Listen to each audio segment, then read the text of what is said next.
وجہ سے آتی ہے وَيَعْفُو عَنْ کثیر، بہت ساری تو میں معاف کر دیتا ہوں۔ تو حضرت علی کہنے لگے یہ سب سے اعلیٰ آیت ہے میری نظر میں۔ لوگ کہنے لگے حضور ہم تو سمجھے تھے کہ شفاعت والی آیت کو آپ اعلیٰ کہیں گے، یا جو اللہ کہتا ہے لا تقنطوا من رحمت اللہ اس کو آپ اعلیٰ کہیں گے، تو آپ اس آیت کو اعلیٰ کہہ رہے ہیں کہ تمہیں جو تکلیف آتی ہے تمہاری اپنے ہاتھ کی کمائی کے سبب سے آتی ہے، اس کو آپ اعلیٰ کہہ رہے ہیں۔ تو حضرت علی رضی اللہ تعالیٰ عنہ فرمانے لگے میرے بھائیو ذرا غور کر کے اس آیت کو پڑھو۔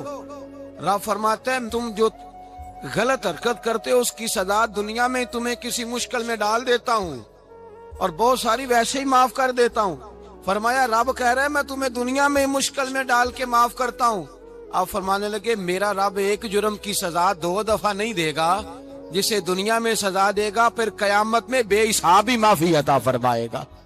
پھر قیامت کے دن اللہ اسے دوبارہ سزا، یہ اس کے قانون رحمت کے خلاف ہے۔ یہ غور سے بات سنیں، یہ اس کے قانون رحمت کے خلاف کہ اللہ تبارک و تعالیٰ 2 دفعہ سزا دے۔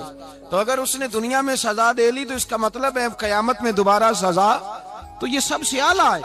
مصطفیٰ کریم علیہ السلام نے فرمایا مومن کو کانٹا بھی چبھتا ہے نا، کانٹا بھی۔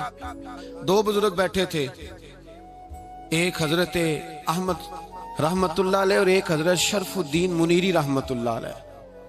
تو حضرت شرف الدین منیری کہنے لگے کہ دوست اصل میں وہ ہوتا ہے جو دوست کی طرف سے آنے والی تکلیف پر صبر کرے، جو اللہ کی طرف سے آنے والی تکلیف پہ صبر کرے وہ اللہ کا محبوب ہوتا ہے۔ تو حضرت احمد فرمانے لگے نہیں مجھے تیری بات کی سمجھ کوئی نہیں آئی ہے، صبر کرے وہ اللہ کا دوست ہے، مصیبت پہ صبر کرے۔ تو کہا جناب پھر اگر نہیں سمجھ آئی تو آپ بتا دیں اللہ کا دوست کون ہے؟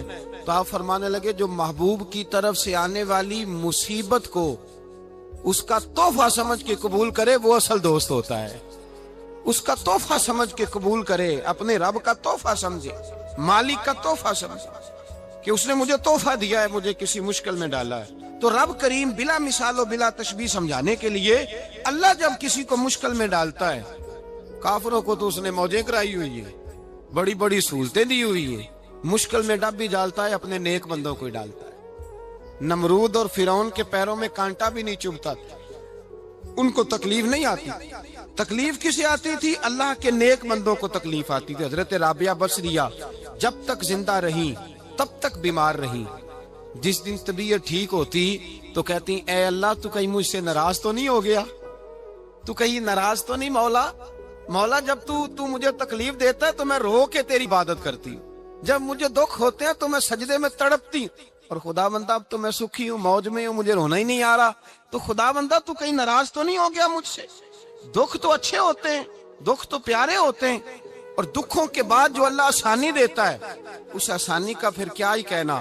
اس حضرت ایوب علی نبینا علیہ الصلوۃ والسلام بیمار رہے، 60 سال اللہ نے تندرستی دی۔ کتنے سال بولے؟ 60 سال، غور کرنا بات پر، 60 سال علیل رہے، پھر بیمار ہو گئے، 18 سال ہو گئے بیمار ہوئے۔ زوجہ کہنے لگی دعا کر لیں آپ کو اللہ صحت دے دے۔ ہمیں اگر کوئی بندہ پوچھ لینا کہ بھائی کبھی کوئی خاص بات تو سناؤ، تو ہم جو ساری زندگی سکھ کے ساتھ سوئے ہوتے ہیں وہ بات نہیں سناتے، وہ جو ایک رات درد سے نیند نہیں آتی اس رات کا قصہ سناتے ہیں، کہتے ہیں وہ میرے الٹے دانت میں درد تھا تو میں ساری رات سو نہیں سکا۔ او بھائی جو ساری زندگی سویا ہے اس کا تو ذکر نہیں کر رہا، اور ایک رات جو تجھے نیند نہیں آ رہی، کسی سے پوچھا جائے، ڈاکٹر کہتے ہیں 360 ہڈیاں ہوتی ہیں وجود میں، کسی سے پوچھا جائے نا تیرا کیا حال ہے تو 359 ہڈیوں کا ذکر نہیں کرتا، جس گھٹنے میں درد ہے اس کا ذکر کرتا ہے، کہتا ہے یہ گھٹنے میں بڑی درد ہے۔ او بھائی باقی 359 ٹھیک ہے نا، ان کی بھی تو کوئی بات سنانا۔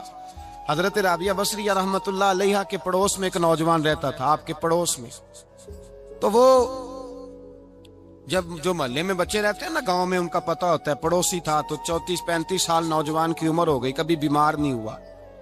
ایک دن اس کی طبیعت علیل ہوئی، سر میں درد ہوا تو اس نے پٹی باندھ لی سرخ رنگ کی، باہر نکل کے آیا، حضرت رابعہ بصریہ علیہ رحمہ نے دیکھا تو فرمانے لگے بیٹے خیر ہے؟ لگا جی اماں جی سر میں بڑی درد ہے۔ آپ فرمانے لگے کتنی عمر ہو گئی؟ کہنے لگا 34-35 سال۔ فرمانے لگے پہلے تو کبھی درد نہیں نہ ہوئی؟ کہا نہیں اماں جی آج ہی ہوئی ہے۔ تو آپ فرمانے لگے 34 سال اللہ نے صحت دی ہے،